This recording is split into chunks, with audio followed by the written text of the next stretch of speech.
how do I help my son deal with kids who say hurtful things? He has a very hard time ignoring them. When people say hurtful things to other people, Yeah. 9 times out of 10, it is because they are in a world of hurt right now. Yeah. Whether that be family, friends, maybe academically, there's always something wrong with their life, and they're taking out their frustration on somebody else. So you can know that because I believe that's true. But it still hurts. Correct. When people say things. So how in the moment when somebody says your legs are weird, or they call you some name, or they, leave you out, or something you've experienced, is when you always end up being the person in a game that's it.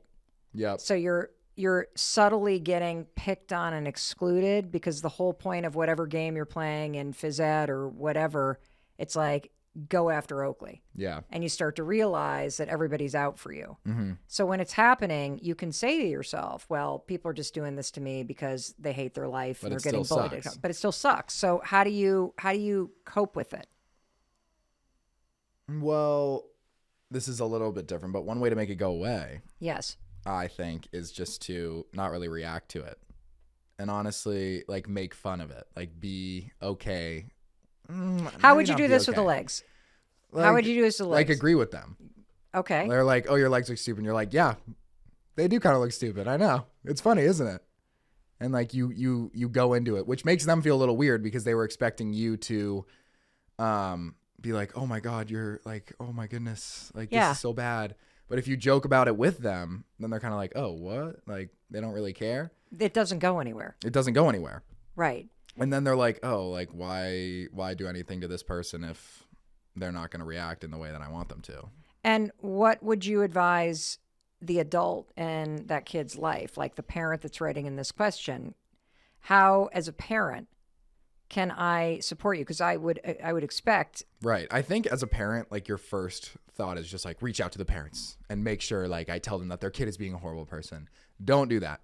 Never do that. Never do what? Never reach out to, like, the bully's parent or the school or anything, because for a middle schooler, or even a high schooler, the last thing that they want is for their parent to be getting involved in their social issue.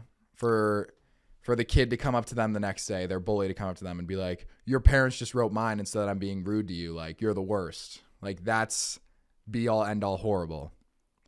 But there are exceptions. There are definitely exceptions. Exceptions when it's racist, discriminatory, when they're saying dangerous stuff, when you're starting to feel depressed, when you feel like you can't handle it. Yes. Then you have to tell. Yes, 100%. Then you have to do something. But you're talking about the little But I'm talking about the little shit. Like, I'm talking about the little stuff.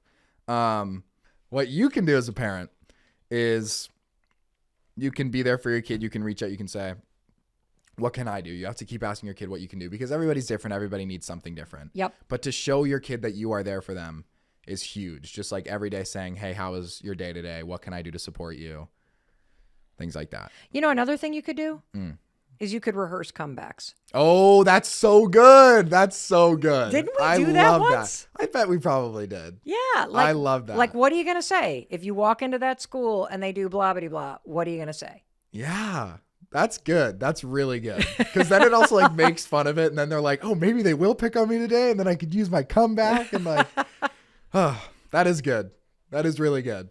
Definitely do that. Okay. And I'm also gathering, though, that it is important to talk about this with your parents. Yes. Even if it's the little shit. Yes. Your message, though, to parents is don't get yourself involved in the little shit. Mm-hmm. If it starts becoming racist, dangerous, your kid is feeling depressed, things like that, then you may want to possibly reach out. Yeah. Then you should reach out to the school, reach out to the parents. You want to do something. But if it's little stuff, name calling, teasing, just make fun out of it, basically. Or help your kid. Or figure out what your kid needs. My 14-year-old son is dyslexic and feels different. Twins. My 14-year-old son is dyslexic and feels different and dumb and shuts down instead of trying harder. Help. I like this question because when I was diagnosed with dyslexia as a kid, I felt the same way. I was like, I'm so dumb. Like, I can't read. I can't believe this. Like, I'm dumber than everybody. And I like remember you'd be like, well, the people on Shark Tank are dyslexic. And I was like, shut the fuck up. Like, I don't care about the people on Shark Tank. They don't matter. All right. They could be dyslexic, but they're also multimillionaires. Like, I'm 11. All right. What do I have? All right. I have $2 to my name.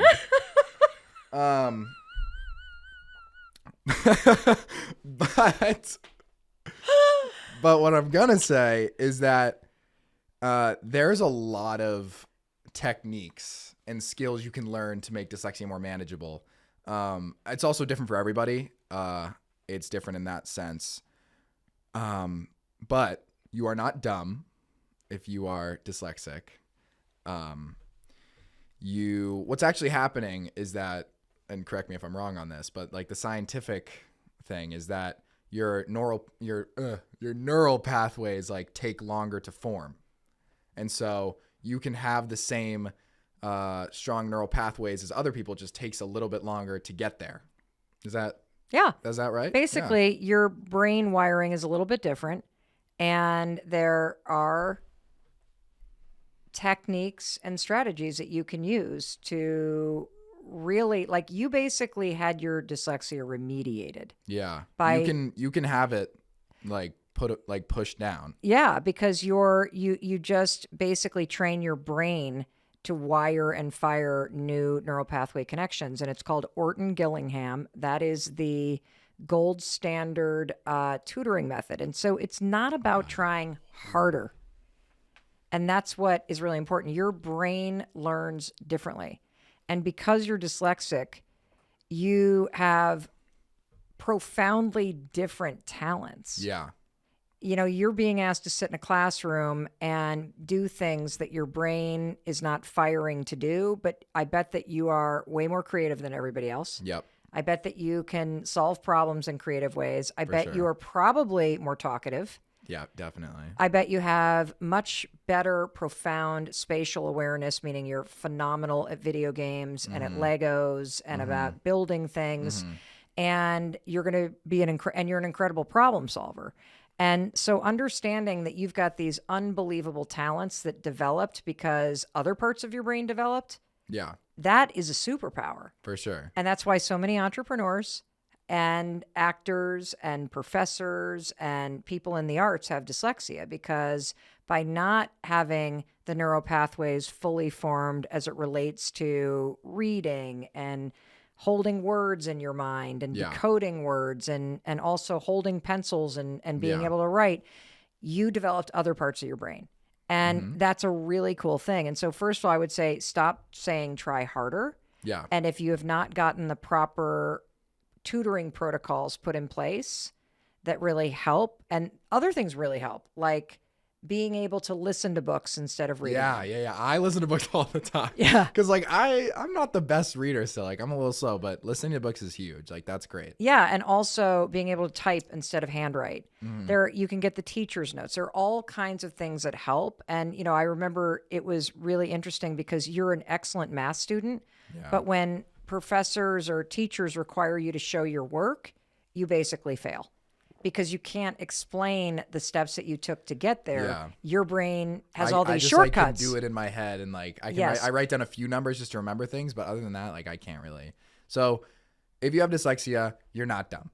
All right. What are you? You're incredibly powerful in other aspects that aren't the school environment. Yeah. And that's perfectly fine, because school is not your whole life. That's right. I love that. This is actually a high school student. Oh, let's go. How can I be confident in class and participate more? That's good. Is it important to? It is very important to participate in class. Why? Because one, it shows your teachers you're paying attention. And two, I think when I participate in class, it also helps me feel like I am paying attention and getting what I need out of the class. If you are not already a senior, my one recommendation would be to take like a drama class, because those classes always go into public speaking and all that kind of stuff. So if you aren't a senior and you got time, like take a drama class. They will teach you how to project. They'll teach you how to be more confident. 9 times out of 10, you'll probably have a show performance that you have to do at the end of the year where you will have to stand up in front of a group of people and say a few lines. So that. But if you don't have the time to do that, I think it's important to know that when you speak in class, people aren't going to be listening for you to mess up, or they're not even going to be listening half the time. Most of the time, like, people are probably sitting in class dead asleep, doing their own thing, playing a game on their phone, texting a friend. 9 times out of 10, they're paying attention to their phones. They are not really present in class. But for you to get what you need out of the class, I do recommend that you get your hand up and say something, because the best way to get over your fear is to jump right in and do it. Today, we are answering your questions, and I say we because I've invited our 18-year-old son, Oakley Robbins, onto the podcast because so many of the questions that I'm getting from listeners around the world are related to either the teens or young adults in your life.